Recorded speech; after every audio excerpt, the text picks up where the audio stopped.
Titulli I studimit: Mitrovica në diskursin politik shqiptar dhe ndërkombëtar mes realitetit të imponuar dhe të drejtës historike. Autor: Kolmarku shoqata Akas Skanderbeg Spoleto, Itali. Hyrje. Çështja e Mitrovicës veriore është kthyer në një simbol të paqëndrueshmërisë së pas luftës në Kosovë dhe një pikë strategjike për interesat gjeopolitike rajonale dhe ndërkombëtare. Në këtë kontekst, deklaratat e figurave politike shqiptare si Hashim Thaçi, Edi Rama dhe Albin Kurti pasqyrojnë qasje të ndryshme ndaj çështjes së sovranitetit dhe integritetit territorial të Kosovës. Po ashtu roli I aktorëve ndërkombëtar, Shteteve të Bashkuara të Amerikës, Bashkimit Evropian dhe Rusisë ka qenë vendimtar në formësimin e narrativës politike për Mitrovicën. Hashim Thaçi, gjatë kohës që ishte presidenti I Kosovës, ka deklaruar: ndarja e Mitrovicës është tashmë një realitet. Kjo deklarat, e lëshuar në kontekstin e diskutimeve për korrigjimin e kufive, reflekton një qasje pragmatike dhe koncesionare, duke synuar arritjen e një marrëveshjeje përfundimtare me Serbinë. Megjithatë, ajo bie në kundërshtim me frymën e Kushtetutës së Kosovës dhe me parimet e drejtësisë historike e kombëtare. Edi Rama: Mitrovica nuk është tokë e askujt. Shprehja e Ramës përfaqëson një qëndrim ambig dhe të paqartë, që relativizon sovranitetin e Kosovës mbi Mitrovicën. Në vend të një pozicioni të qartë mbështetës, ai përdor një formulim që I lë hapësirë interpretimit diplomatik, I cili mund të keqpërdoret nga pala serbe. Presidenti aktuale e Kosovës, zonja Vjosa Osmani, ka deklaruar: nuk do të ketë kurrë ndarje të Mitrovicës, as në letër e as në realitet.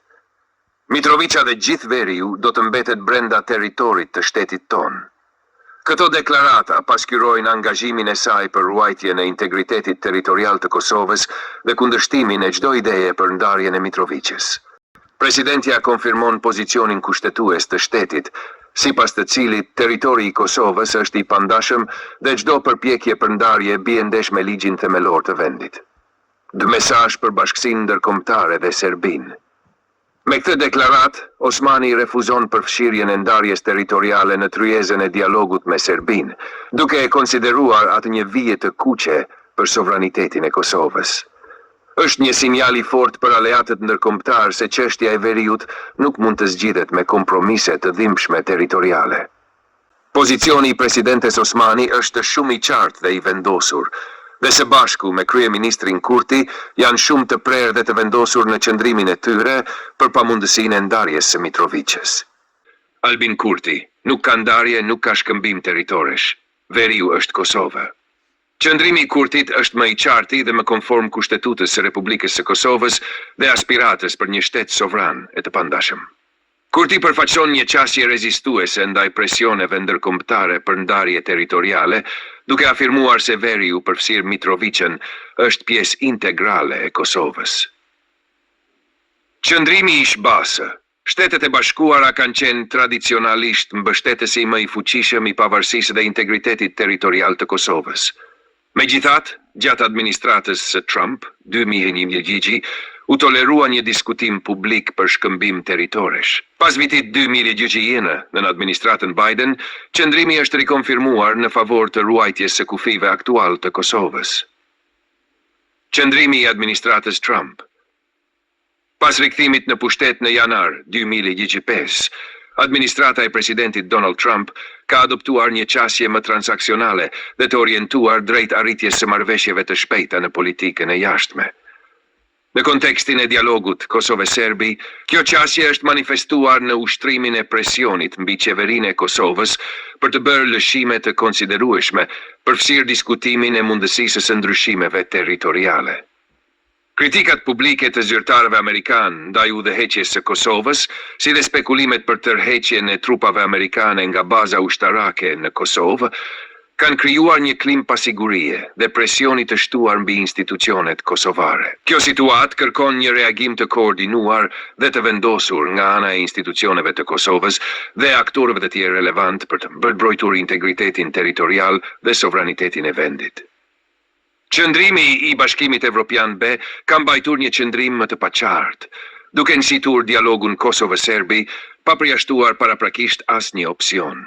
Zgjidhjet kreative janë konsideruar të pranueshme përsa kohë palët bien dakord. Kjo e bën Ben një aktor të paqëndrueshëm diplomatik. Qashtë qëndrimi i Federatës Ruse, Rusia kundërshton pavarësinë e Kosovës dhe mbështet ndarjen faktike të saj. Ajo vepron si destabilizuese strategjike dhe mbron interesat e Serbisë në veriun e Kosovës për të penguar integrimin euro-atlantik të shqiptarëve. Mirë po kohët e fundit, po qarkullojnë zëra se Kremlini do të rishikoj qëndrimin diplomatik për njohjen e Kosovës dhe natyrisht kë mund të bëj me qëllim që të legalizoj pushtimin dhe përvetësimin e territoreve të Ukrainës nga Federata Ruse. Këtë mund të përdorin si precedent, me qëllim justifikimin diplomatik dhe ndërkombëtar të pushtimit të tyre. Roli i Akademisë së Shkencave të Kosovës dhe Shqipërisë, heshtje apo detyrim kombëtar. Akademia e Shkencave e Kosovës dhe ajo e Shqipërisë nuk mund të qëndrojnë të heshtura ndaj çështjes së Mitrovićës. Roli i tyre duhet të jetë aktiv, duke ofruar studime shkencore të thelluara, raporte strategjike dhe deklarata të qarta për mbrojtjen e territoreve shqiptare. Rekomandime: themelimi i një grupi të përhershëm studimi pranë akademive. Hartimi i një memorandumi shkencor të përbashkët mbi Mitrovićën. Publikimi i një qëndrimi institucional të qartë dhe mbështetës. Mos angazhimi i akademive është heshtje që barazohet me bashkëfaqësi morale dhe historike. Përfundim. Mitrovića si simbol i bashkimit territorial dhe i sakrificës historike të shqiptarëve është kthyer në një pikë ndarëse mes realpolitikës dhe idealit kombëtar. Vetëm qëndrimi parimor dhe i mbështetur në të drejtën historike mund të ruajë integritetin e saj. Akademitë, politikanët dhe shoqëria civile duhet të reagojnë në unison për të mbrojtur një të drejtë që nuk negociohet. Mitrovića është tokë shqiptare, pjesë e pandashme e Republikës së Kosovës dhe e trashëgimisë kombëtare.